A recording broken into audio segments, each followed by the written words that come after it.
Yeah, this is the old conductor welcoming you to the shops of the Timber Heritage Association. This is the old conductor inviting you to come ride with our speeders this summer. Hello, this is the old conductor. Hello, this is the old conductor inviting you to come on and ride with us this summer. This is the old conductor. Hello, this is the old conductor. Hello, this is the old conductor. Hello, this is the... Oops, you ready? It looks like I'm getting ready to swing up on the car. Yeah, that would be hard to do though. Yeah.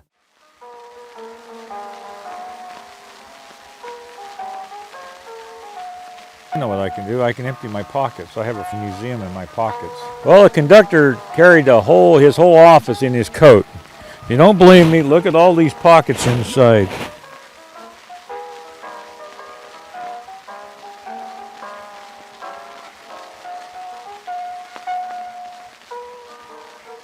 This is an original Northwestern Pacific uniform that was worn on the railroad by a conductor by the name of Audley Hill.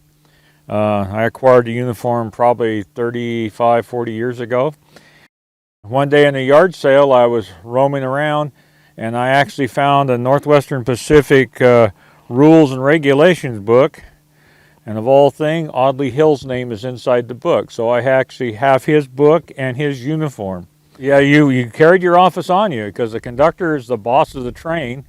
The engineer runs it, but the conductor is the one that gives the engineers the orders when to go, stop, run, and whatever. You wound up carrying the rules and regulations for the railroad company for the agreement between the conductors and the railroad to carry. You also wound up carrying all the timetables. This was 1957 timetable. Which had all the stops and everything in it going up, a map of the railroad, where it ran, and up and down, and also a time chart in there so that the train would keep on its duly schedule. And as a passenger train conductor, you had to always write down what happened in your record book.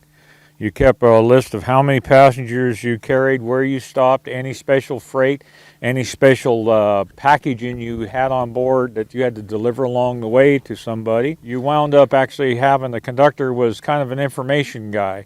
So he generally kind of kept a major route of all the rails across the country.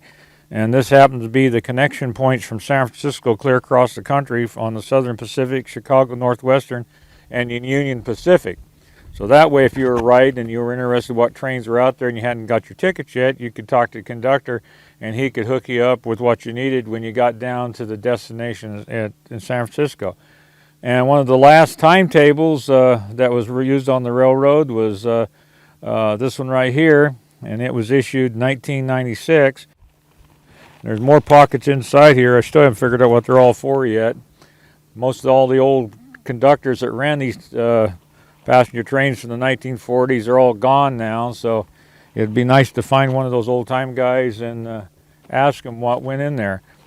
And out front, your vest is all full of things, like pocket, the punch to punch the tickets. You got a pocket for your pen. You always kept your pocket watch on hand because it had to be certified by the railroad. And once the conductor's satisfied that everything's okay, he gave the signal to the engineer, and they hauled off down the track.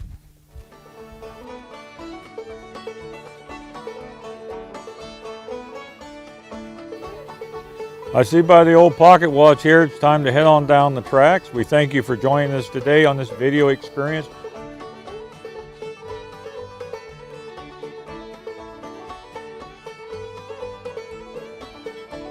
Stay tuned for more programs.